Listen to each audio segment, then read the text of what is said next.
안녕하십니까. 가톨릭 영성심리상담소 소장 홍성남 신부입니다. 오늘 같이 묵상하실 복음의 내용은 마르코 복음 4장 21절에서 25절까지 말씀입니다. 예수께서 또 그들에게 말씀하셨다. 누가 등불을 가져다가 함지 속이나 책상 밑에 놓겠느냐, 등경에 놓지 않느냐. 숨겨진 것도 드러나기 마련이고 감춰진 것도 드러나게 되어 있다. 누구든지 들을 귀가 있거든 들어라. 예수께서 다시 그들에게 말씀하셨다. 너희는 새겨 들어라. 너희가 되어서 주는 만큼 되어서 받고 거기에 더 보태어 받을 것이다. 정령 가진 자는 더 받고 가진 것 없는 자는 가진 것마저 빼앗길 것이다. 라는 말씀입니다. 자, 등불 같은 사람, 어떤 사람인가? 다른 사람들에게 필요한 사람들을 말합니다. 우울감을 호소하는 분들을 보면 대체로 자신의 존재 가치가 없다는 말들을 합니다. 할 줄 아는 거 없고 할 일도 없고 사람들이 다 자기를 쳐다보지도 않거나 무시하는 듯 하다고 말합니다. 자격지심이라고 그러죠. 근데 이런 마음은 사실 간단하게 고칠 수 있습니다. 무엇인가 자기 무기를 갖는 것입니다. 많이 가질 필요도 없고 딱 한 가지만 확실한 것이 있으면 됩니다. 사실 많은 재주를 가진 사람들은 그리 많지 않습니다. 만능 스포츠맨이라 불리는 사람들도 다 자기 주 종목이 있듯이 일반 사람들도 마찬가지입니다. 그렇다면 우리가 해야 될 가장 중요한 일은 내가 무엇을 잘하고 그것에 재미를 느끼는가 하는 것을 알아내는 것입니다. 그것을 잘하게 돼서 사람들에게 인정받는다면 마음의 어두운 우울감은 거두어져 갈 것입니다. 그런데 아무리 찾아봐도 잘하는 것이 하나도 없다고 생각되는 사람들은 어떻게 해야 되는가? 힘들고 병약한 사람들에게 봉사를 가시면 됩니다. 마음을 다하여 도움을 드리면 그분들로부터 그 이상의 심적인 보상을 받으실 것이고 그것이 마음의 행복감을 주며 그 행복감이 나를 등불로 만들어줄 것이기 때문에 그렇습니다. 저는 오랫동안 제 존재 가치를 느끼지 못하다가 사제가 되면서 그리고 사제 상담가가 된 후로 자기 가치감이 커져가고 있습니다. 사제 상담가로 살면서 가장 행복할 때가 언제인가 묻는 분들이 계십니다. 신부님의 글과 강의를 통해서 힘을 얻었어요 하는 말을 들었을 때가 가장 행복합니다. 사제 상담가로서 뿐만 아니라 사람으로서의 필요 가치를 느낄 수 있기 때문에 그렇습니다.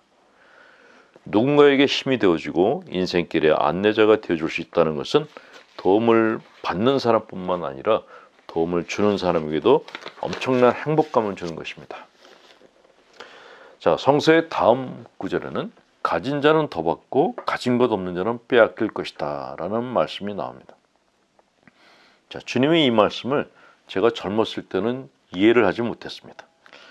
평소에 가난한 사람들을 도우러 가시더니 왜 딴소리를 하시는가? 심지어 가진 자의 편을 들고 계시지 않는가? 벼룩의 간을 빼먹는다고 없는 사람의 것을 뺏는 것은 무슨 심보란 말인가 하는 그런 생각이 들어서입니다. 자, 주님의 이 말씀은 경제적, 물질적 관점에서 하신 말씀이 아닙니다. 영성적 관점, 내적 성숙에 대한 말씀을 하신 것입니다. 옛날 영성 서적들에서는 내적 성장이 물을 거슬러 올라가는 것과 비슷하다고 말하고 있습니다. 덕을 쌓고 성숙한 사람이 되기 위한 삶이 쉽지 않다는 것이죠.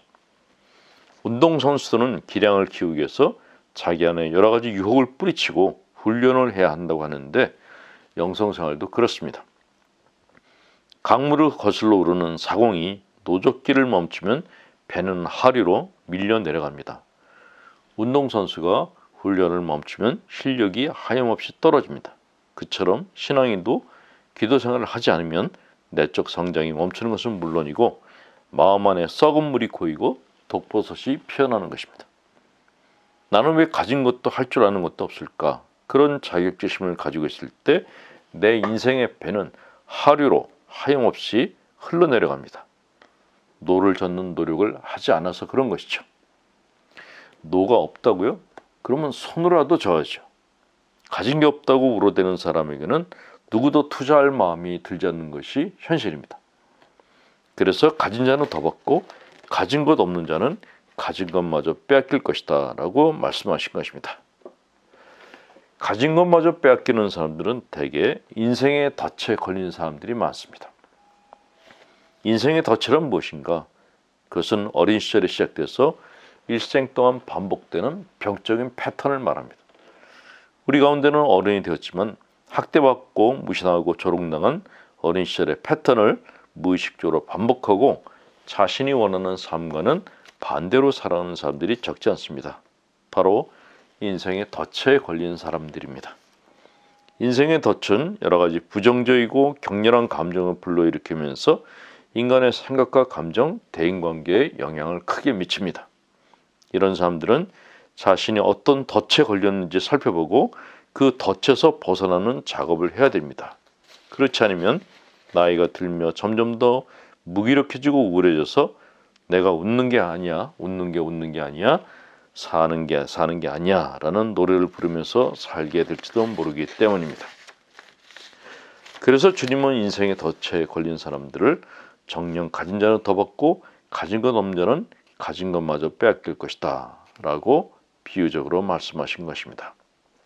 사람은 자신의 가치를 스스로 만들어내는 존재입니다. 그리고 그 가치가 높아지면 자연스레 복도 뒤따라옵니다. 주님은 이러한 이치를 역설적으로 표현하셨던 것입니다. 다른 사람들에게 작은 도움이라도 되는 사람은 행복합니다. 그것이 작은 불씨가 되어서 마침내 큰 불로 번지기 때문입니다. 반면 불 꺼진 재처럼 사는 사람은 불행합니다. 아무도 거들떠보지 않을 뿐만 아니라 도움을 청하는 사람도 도와주는 사람도 없기 때문입니다. 쌓이는 것은 외로움뿐입니다.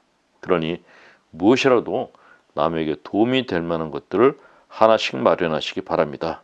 언젠가는 그것 때문에 자신의 인생이 180도 바뀌게 될 것입니다. 시인 송복리님의 지렁이의 외출이라는 시 보냅니다. 살아있는 게 답답해 개어낸 진물, 흙을 뒤덮어 달빛으로 덮네. 순해지기 위해 숲으로 가는 길을 찾고 맑아지기 위해 이슬을 기다리네. 고운 색과 빛을 입으려 길 위에 나서면 달은 웃어주고 별빛은 눈부시네. 무늬를 새겨주네. 다시 흙으로 돌아가네. 라는 시였습니다. 힘내시라고 감복드립니다. 전능하신 하나님, 성부와 성자와 성령께서는 우리 교우들에게 축복을 내리셔 길 머물게 하소서. 아멘. 홍성남 신부였습니다.